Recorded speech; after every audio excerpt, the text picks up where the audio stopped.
રાખેંગાર નામનો રાજા હતો જૂનાગઢમાં. રા નવગણનો પુત્ર. રા નવગણ નામ તમે સાંભળ્યું હશે.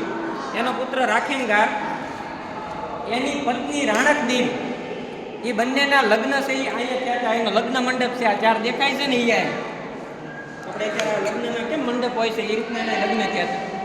અને રાણકદેવી છે એ સતી હતા. પાટણના રાજા સિદ્ધરાજ જયસિંહ હતા ને એ અને રાખેંગાર સાથે યુદ્ધ થયું, કારણ કે પાટણના રાજાને રાણકદેવી સાથે લગ્ન કરવા હતા. પણ રાણકદેવીએ ના પાડી કે મારે તમારી સાથે લગ્ન નહીં કરવા, મારે રાખેંગાર સાથે જ કરવા છે.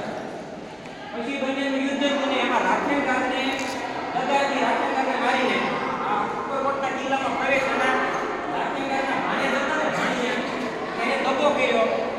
એને કાંઈ લાંચ લઈ લીધી હતા, દરવાજા ખોલીને એટલે દુશ્મનોનું સૈન્ય અહીં આવી ગયું અને રાખેંગાર મરાણો.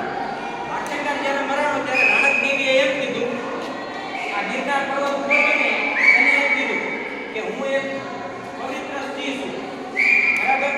તો તમારો રાજા તમે ગુમાવી દીધો છે તો તમને શરમ નથી આવતી? ગિરનાર પડી જવો જોઈએ. એટલે ગિરનાર છે ને એના પથ્થર ધીમે ધીમે ધીમે ધીમે પડવા આવી ગયા. રાખેંગાર તો વયો ગયો, એટલે ગિરનાર પર્વત એ પડી જાય તો કાંઈ યાદગીરી રહે જ નહીં. એટલે એણે કીધું કે તું ભાઈ થંભી જા. એટલે અત્યારે પણ ગિરનારના અમુક જે પથ્થર છે ને એ આમ પડતા પડતા અટકી ગયા છે. પછી રાણકદેવી થઈ અહીંયાથી સુરેન્દ્રનગર લીંબડી પાસે પહોંચી. ત્યાં ભોગાવો નદીના કિનારે રાણકદેવી સતી થઈ ગઈ, એ મૃત્યુ પામી.